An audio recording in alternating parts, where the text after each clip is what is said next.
LGMNO1 itu diputuskan vaksinasi itu tidak membatalkan puasa.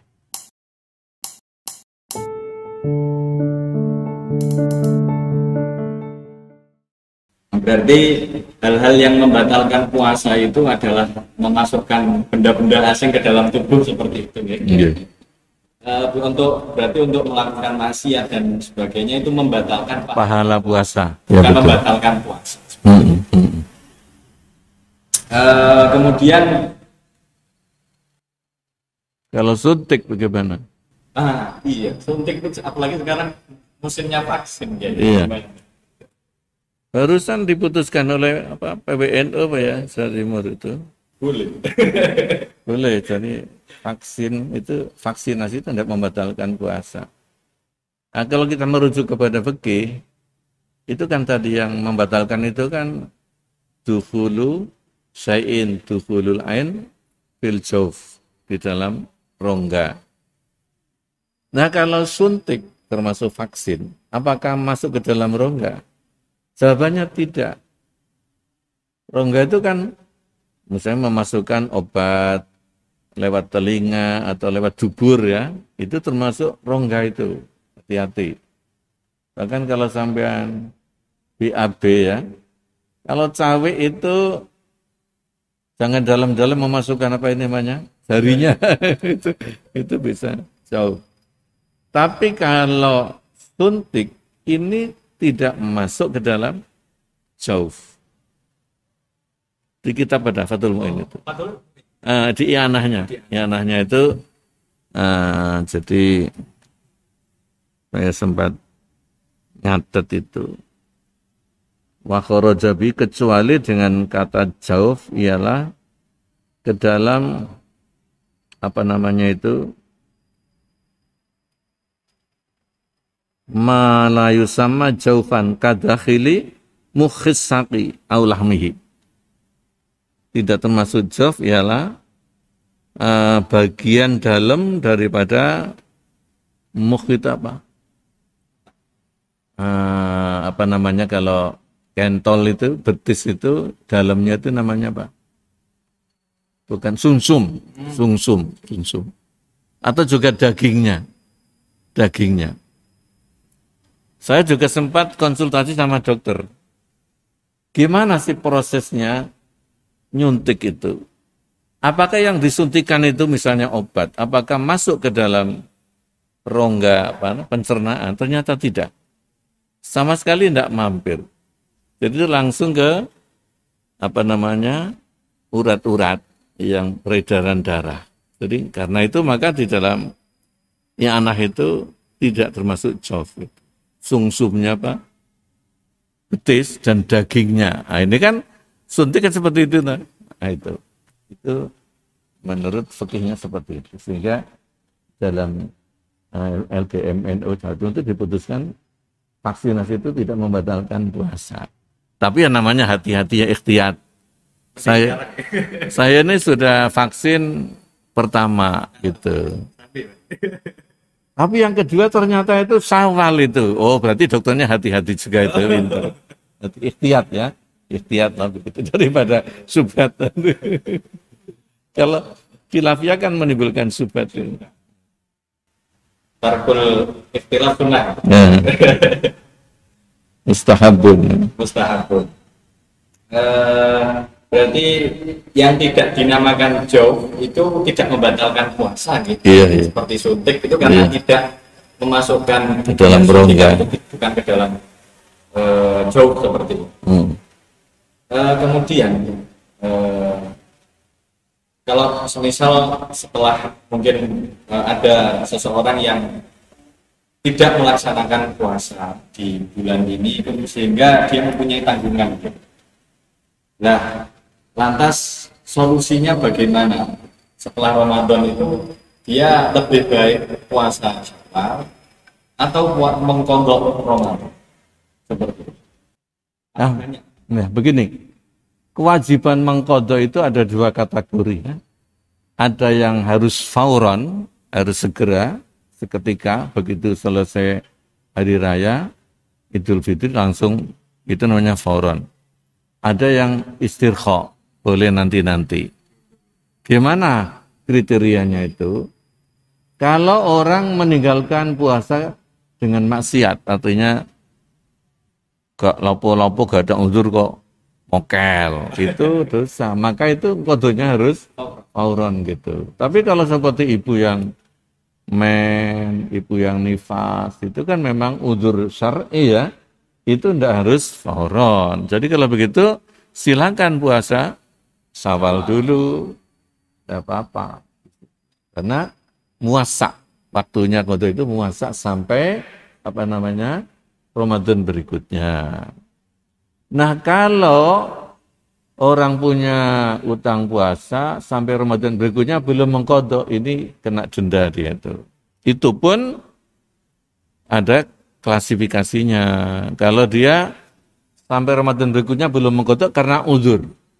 Uzur yang kontinu, misalnya sepanjang tahun dia sakit terus. Atau dia safar terus, ya, mungkin menteri luar negeri gitu ya. Pejabat.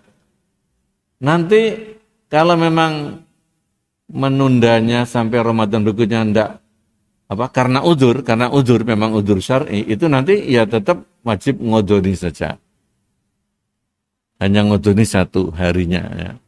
Tapi kalau dia enggak ada uzur karena males ya, sampai Ramadan berikutnya belum ngodok, ini nanti kena denda. Di samping wajib mengkodok 1 kali 1 juga wajib membayar denda itu, fidyah gitu.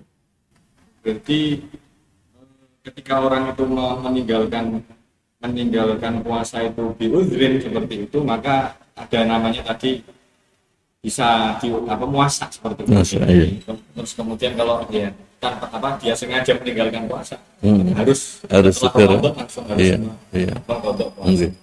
Kemudian untuk orang yang sampai ketemu Ramadan lagi, maka dia double puasanya, plus harus bayar fidyah seperti itu. Iya. Kalau puasanya tetap 1, tapi plus fidyah. Kemudian untuk bulan Ramadan ini apa saja sih amalan atau yang harus kita penuhi, yang harus kita lakukan bulan Ramadan? Nah, ini penting sekali ya, karena Ramadan kan datangnya hanya 1 tahun sekali, jadi harus kita maksimalkan di dalam memanfaatkan bulan Ramadan. Maka di sini ada agenda amaliyah Ramadan. Kalau saya mengambil dari hadis riwayat dari sahabat Anas ya, radhiyallahu anhu, Rasul bersabda, ini ada 5 agenda ya. 1 adalah rajin mengaji. Itu man hadara majlisal ilmi. Siapa yang menghadiri majlis taklim, baik itu yang di pondok namanya kilatan ya. Kalau di masyarakat ya majelis taklim bulan Ramadan di masjid dan sebagainya. Mungkin di TV juga ya. Itu setiap langkahnya itu diberi pahala seperti ibadah 1 tahun gitu loh. Jadi 1 adalah rajin menghadiri majelis taklim, kalau di pondok itu kilatan. Apalagi orang puasa itu kan kecerdasannya meningkat gitu. Kalau nggak puasa, kalori ini dibagi 2. 1 untuk menggiling. Menggiling ini kalau nggak pernah berhenti itu menghabiskan kalori. Sehingga kalau terlalu banyak makan ini otaknya ini nggak kebagian kalori. Kalau puasa, kalori untuk giling itu atau berkurang ya. Lebih banyak dikirim ke otak, maka lebih cerdas. Coba bayangkan 1 kitab, mungkin kalau nggak puasa 1-2 tahun, ini setengah bulan wes belas sudah itu. Kemudian yang kedua itu adalah mandawama alal jamaah. Jadi lebih rutin lah sholat berjamaah ini. Setiap rakaat itu dijanjikan dibangunkan 1 kota di dalam surga itu. Nah, kemudian yang ketiga ini man barra walidahi, Barang siapa yang birrul walidain ditambah di bulan Ramadan, yanalu nadrallahi birrahmah. Dia akan kebagian dipandang oleh Allah dengan penuh kasih sayang, ya. Lah saya di pondok bagaimana? Birrul walidain kan intinya itu kan menyenangkan hati orang tua, ya. Coba orang tua diminta uang, bapak, ayah, ibu, ini mau anda mau khataman 5 kitab. Wah, itu seneng orang tuanya, ya. Apalagi sampai khatam dapat tanda tangan dari ustadznya, nanti ditunjukkan. Ini termasuk birrul walidain. Kemudian yang keempat, bagi kaum istri ini lebih berusaha untuk menyenangkan hati suaminya, ya. Masak yang enak gitu. Senyum-senyum. Itu mendapat pahalanya seperti Siti Maryam dan Asia. Nah, demikian juga sebaliknya, jangan hanya minta dilayani istri, tapi suami itu menambah kelonggaran di dalam memberi nafkah. Jadi khusus Ramadan itu kan gizinya kan lebih bagus gitu. Itu. Nah, kemudian yang kelima ini adalah membantu memenuhi hajat fakir dan miskin.